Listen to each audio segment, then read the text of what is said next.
신종 코로나 바이러스 감염증 방역 장기화로 북한의 주요 생필품 물가의 변동성이 커지고 있다고 한국 정부가 밝혔습니다. 실제로 북한 내 식량 가격은 지난달 급등세를 보였다가 일부 안정되는 등 큰 변동폭을 보이고 있고 중국과의 접경 지역은 여전히 고공행진을 이어가고 있는 것으로 파악됐습니다. 첫 소식 조상진 기자가 보도합니다. 한국 정부는 북한 경제와 민생이 신종 코로나 바이러스 감염증 방역 조치의 장기화로 악영향을 받고 있으며 여러 경제 지표의 변동성도 커졌다고 평가했습니다.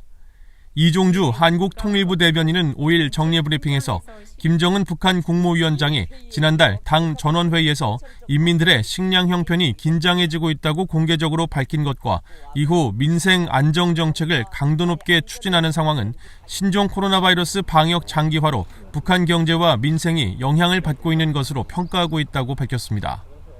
북한 전문 매체 데일리 NK 등에 따르면 중국과의 접경 도시인 해산의 경우 지난달 16일 1kg에 6,300원까지 올랐던 쌀값이 같은 달 27일 7,000원으로 더 치솟았고 지난달 쌀값이 7,000원 선으로 크게 올랐던 평양이나 평성 지역은 4,000원에서 3,000원대로 하락하는 등 가격 변동폭이 불안정한 것으로 나타났습니다.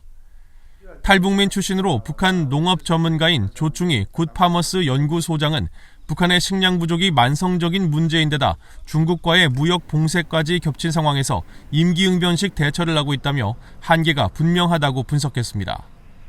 출근 못하는 원인이 이제 배급을 주지 못해서 식량이 없어서 밥을 먹지 못해서 못하고 있다고 하거든요.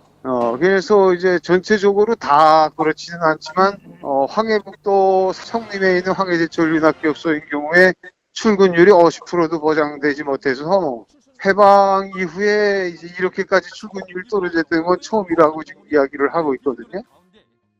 한국 정부 산하 국책연구기관인 통일연구원의 조한범 선임연구위원은 김정은 북한 국무위원장이 그동안 식량 가격을 조절하기 위해 군의 전략 비축미를 풀어 대응하고는 했다며 이번에도 같은 조치를 취했을 가능성이 있지만 효과는 미지수라고 분석했습니다.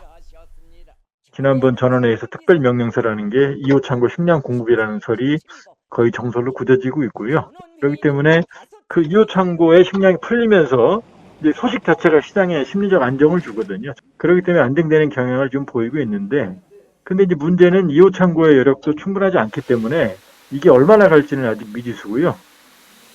북중 관계 전문가인 한국외교부 산하 국립외교원 이상숙 교수는 미국과의 전략 갈등이 격화되는 가운데 북한과의 관계 강화에 적극적인 중국이 오는 11일 북중 우호조약 60주년을 즈음해 대북 지원에 나설 것으로 전망했습니다.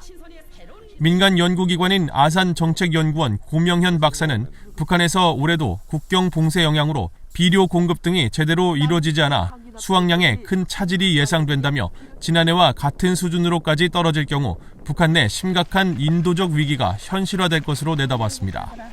VOA 뉴스 조상진입니다.